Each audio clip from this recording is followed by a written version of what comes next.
What's poppin', y'all? Looks like No Jumper employees and ex-employees are now taking their beef to the streets. Adam22 doesn't want any parts of what they've got going on. He doesn't want any more heat on the building, which he plans to sell. I don't know if he's still planning to sell. Probably. Like that building is just not worth it. But this all started with Almighty Suspect and this individual named Brandon. I covered the entire saga of why, I wouldn't say they hate each other, but one party definitely hates the other and ended up getting fired because of this situation. So you can check that out in the pinned comment below. But to really shorten it, this guy Brandon said that he heard Suspect saying the hard ER, something he didn't like. It causes a back and forth. They almost get to fighting. Then they get back on a show together. They get put back on a show together, and spit starts flying. Guy pulls out a knife, and yeah, he gets fired for doing that. Now what happens is, after Almighty Suspects gets fired, one great event that it's really the gift that keeps on giving somehow is Marathon Burger. So if you're unfamiliar, Marathon is Nipsey Hussle's term and brand. So it's like the marathon continues. That's something he always talked about. Victory lap.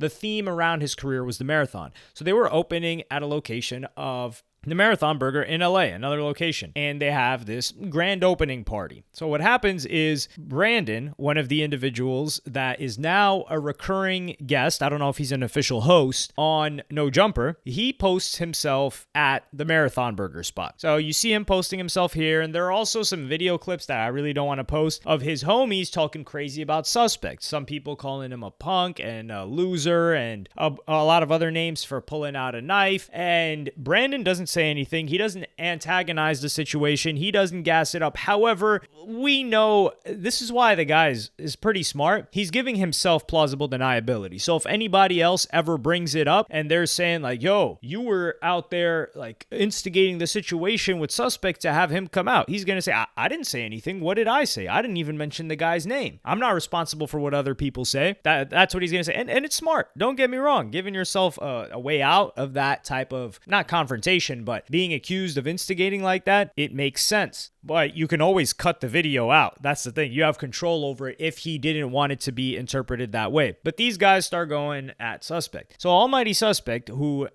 he posts on his IG story and says, let's see what this Marathon Burger hitting for. Purple demon emoji. I feel like we're watching a reenactment of, you guys remember when K-Flock was out in these streets and D-Thang, and you could just see people beefing live on IG Live. I wasn't watching it when it was actually live because you see the recordings and they've got 17 viewers or 36 viewers, and these guys are doing drills on each other and beefing on live. And you're just like, wow, this is absolutely pathetic. And what happened to all of them? They all got locked up. I think D-Thang is free now, but I don't know what he's up to. So then Almighty Suspect shows up to Marathon Burger and he has to post a clip of himself out there. So I'm gonna play you guys that right now.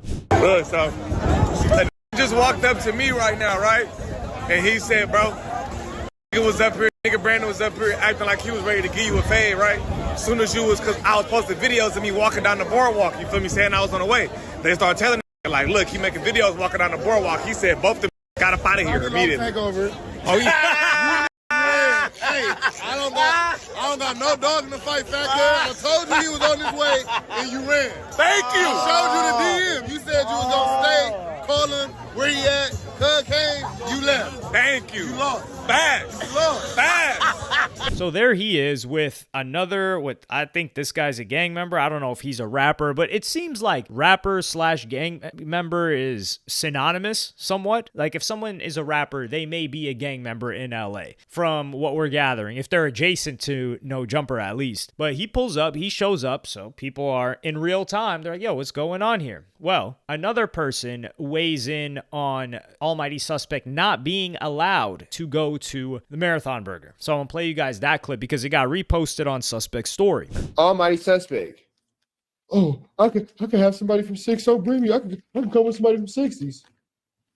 You ain't heard what happened to anybody who cool with No Jumper and Whack 100 and Adam 22 and all that kind of stuff? You can't go up there. Can't go up there. A form of disrespect will not be tolerated, and a form of disrespect will not be allowed. And the disrespect that Almighty Suspect sits alongside of, with the likes of Pathetic Fatso, Rat Run Hunter, Adam 22, puts him in the, if you them ninjas, you will duck with them ninjas. Straight like that.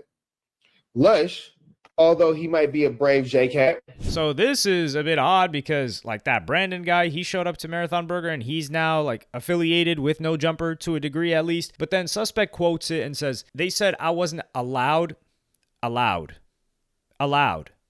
I can see why this individual got tricked out of his job. Allowed at Marathon Burger. I couldn't tell. And then he talks about his experience showing up to Marathon Burger and nobody being there. So I'm going to play you guys that clip. Hey, man, lesson of the day, bro. You can't stop me from doing shit. Nothing. Don't ever think I won't go wherever the fuck I want to go. I go, well, fuck where you be at. It's crazy. I was out there comfortably for hours. I just pulled off. Just talking about I can't go there. Man, shut your ass up. If I wasn't allowed, I couldn't tell. Cause I was greeted. I didn't stand in line for my burger. You mean these be as hell. Both you is butt buddy. Bucci Bear and the grind butt buddy. And when I pulled up, you ran. What's wrong with you?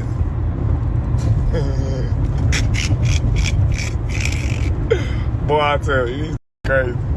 So he talks about he got the royal treatment. He didn't have to wait in line, this and that. He just walked up, got his burger. You know, just like letting everybody know, like, yo, I hope y'all know I'm him. I popped out. I'm not scared of anybody. I went and got my burger. Now, what we need to know is, was he going to this burger spot regardless of anything? If nobody was there, if people weren't instigating it, if he wasn't being called out to show up, would he have shown up? I think maybe it makes sense. It's a big LA event. This is an LA guy, for lack of a better word. So I think he would have showed up regardless. But the reason why I ask that is, if part of the reason why he showed up is because he doesn't want to look like a punk, then that also adds to him not learning the reason why he got fired. The reason why he got fired is he got played by the audience, and in part because they put out the announcement before they confirmed that he was willing to do it. So he got forced. No, I wouldn't say got forced. He felt like he was forced to show up in person. And then now he does it again. But the last time he did it, he got fired. So why would he continue that pattern of behavior? I wouldn't know. And then Brandon responds and he explains why they didn't encounter each other. And he says, all week I've been announcing on No Jumper that I would be at the Marathon Burger grand opening at 12 a.m. on May 31st. I'm guessing he's saying 12 p.m. Almighty Suspect showed up at 5:30 p.m. saying someone ran from him. Now, this is something to take note of. Like, a lot of the time they'll have an event and they'll say, well, the grand opening event is from 12 a.m. to 3 p.m. or 12 a.m. to 4 p.m. And a bunch of people will show up, normal people will show up at 11:30, 45, maybe even 12 p.m., maybe 12:30. And then by 4 p.m., the festivities are over. The restaurant is probably still operating, but everybody's going home, especially this guy, Brandon, who's not from LA. He's from Long Beach. So he's got to take the drive back. And I think that makes perfect sense. And then for Suspect to show up at 5:30, that doesn't surprise me because that seems like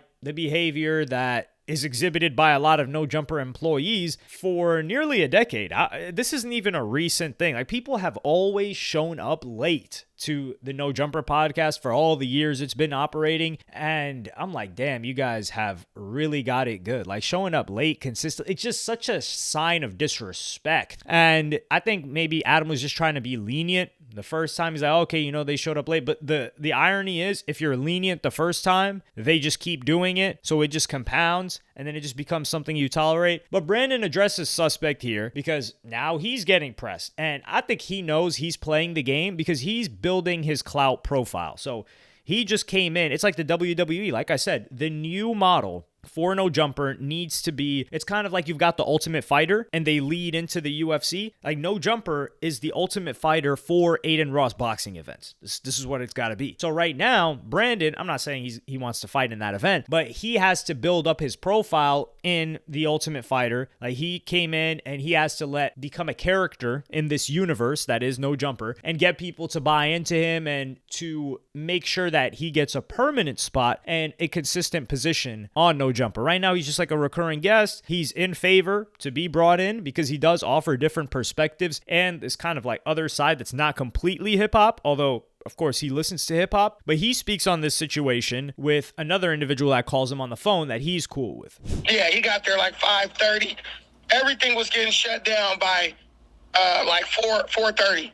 Everybody, all the hood dudes and all that, they was congregating in the alley. Yep. So we was all in the alley, and then the police came like, hey, y'all gotta like move, leave, whatever. And I had to go anyway. So as soon as I'm going, I'm sure somebody was texting them or something. They say Sutsgerd bounced out with the members. I don't know if he bounced out with the members or whatever. But, you got to understand, he grew up in L.A., so I'm sure he got some friends who he know up there. Right. Because it was some dudes that I went to school with who was up there who are from L.A. Well, what was he trying to fight or what? Like, what was the point? Did he pull up because you said he wasn't gonna pull up, or what was it? I don't know if he was trying to fight or what, but I know for a fact it was several dudes up there who got issues with him, but I don't know if they left or what.